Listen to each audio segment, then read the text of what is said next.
अब हम इस प्रॉब्लम को देखते हैं कि हमारे पास क्या अवेलेबल टूल्स हैं जिसके यूज़ करके हम इस प्रॉब्लम को सॉल्व कर सकते हैं। तो उसमें हमारे पास जो लैंग्वेजेज़ हैं वो 2 चीज़ें प्रोवाइड करती हैं। कुछ लैंग्वेजेज़ इसको लिस्ट कहती हैं और कुछ लैंग्वेजेज़ इसको अरेज़ कहती हैं। तो पाइथन में हमारे पास लिस्ट है। लिस्ट टेक्निकली जो है अगर इसको डिफरेंशिएट किया जाए तो ये list are more powerful than arrays. List arrays से ज़्यादा पावरफुल होती हैं।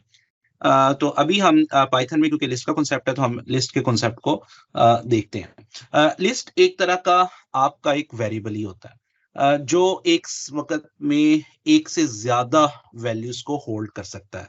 तो we can say list is a variable और that can hold multiple values at a time.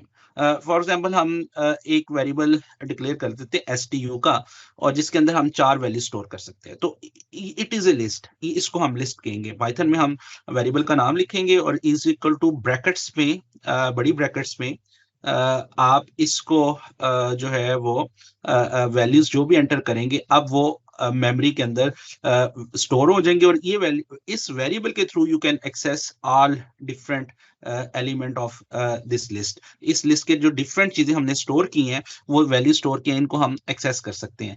Practically होता क्या, जब भी आप लिस्ट बनाते हैं तो वो मेमोरी के अंदर इतने डिफरेंट, पहले तो हमने देखा था जब हम सिंपल एक वेरिएबल, लेट्स से मैं ऐसे एक वेरिएबल डिक्लेयर करता हूँ, इसमें 20 लिखता हूँ, तो मेमोरी के अंदर मुझे एक ब्लॉक मिल जाता है और उस ब्लॉक को मैं 20 उसमें स्टोर हो जाता है और उस ब्लॉक को हम एक्सेस कर सकते हैं थ्रू एस। इसी तरह जब हम लिस्ट बनाते हैं तो जितनी भी साइज की लिस्ट बनाएंगे उतनी साइज की मेमोरी के अंदर वो एरिया डिक्लेयर हो जाता है और उस एरिया में लेट्स से इसके अंदर यहाँ तक ये डिक्लेयर्ड है। लेट्स से हम ये कहते हैं ये नहीं है, यहाँ पे ब्रैकेट क्लोज है, तो इसका मतलब इसके अंदर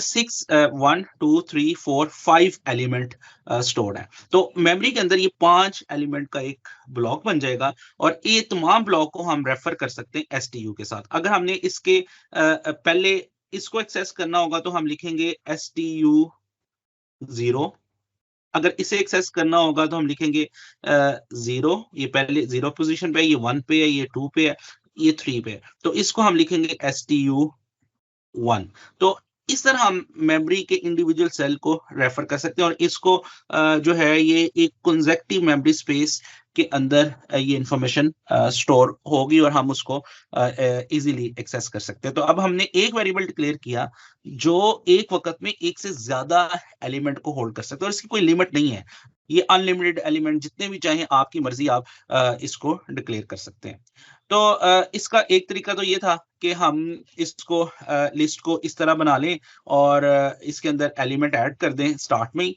सम टाइम ये होता है कि जिस तरह हमने यूजर से वैल्यूज इनपुट करनी है या हमें उस वक्त स्टार्ट में नहीं मालूम है इसके अंदर कितने एलिमेंट्स हैं, तो हमें ग्रेजुअली इसके अंदर एलिमेंट्स को ऐड करना पड़ेगा।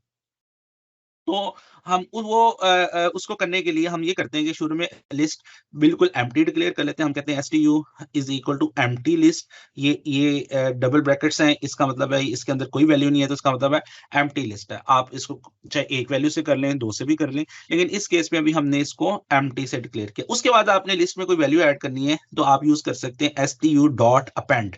अपेंड और जो वैल्यू आप इस फंक्शन के अपेंड के फंक्शन में पास करेंगे वो लिस्ट के अंदर पहली पोजीशन पे चली जाएगी। इसके बाद दोबारा आप STU अपेंड यूज करेंगे तो अब आप जो वैल्यू इसके अंदर पास करेंगे वो चली जाएगी सेकंड पोजीशन पे। जब आप दोबारा STU डॉट अपेंड लिखेंगे तो वो वैल्यू चली जाएगी थर्ड पोजीशन पे और जो इसका इंडेक्स नंबर है वो 0 से स्टार्ट होता है, तो इसलिए थर्ड नंबर वाला जो है उसका इंडेक्स 2 बनेगा। तो यहाँ पे अब इंडिविजुअल एलिमेंट जो है वो इंडेक्स नंबर से एक्सेस होंगे और अगर पूरी की पूरी एलिमेंट आपने देखने हैं तो वो आपको इस लिस्ट के अंदर जो है नजर आएंगे। अगर आप यहाँ पे प्रिंट STU करेंगे तो आपको पूरी लिस्ट के जो एलिमेंट्स हैं वो डिस्प्ले हो जाएंगे। तो इस तरह जो है वो लिस्ट हमें हेल्प करती हैं वैल्यूज को स्टोर करने। ये भी कर सकते हैं कि लिस्ट को के अंदर स्टार्ट के अंदर सारे एलिमेंट डाल दें, जिस तरह हमने पहले एग्जांपल देखी। और ये भी कर सकते हैं हम लिस्ट को इनिशियलाइज करें और उसके अंदर शुरू में कोई एक दो या कोई भी एलिमेंट ना डालें और बाद में उसके अंदर अपेंड के फंक्शन के साथ जो है वो एलिमेंट ऐड करते रहें। अभी नेक्स्ट वीडियो में हम देखते हैं कि इनको एक्सेस कैसे किया जा सकता है।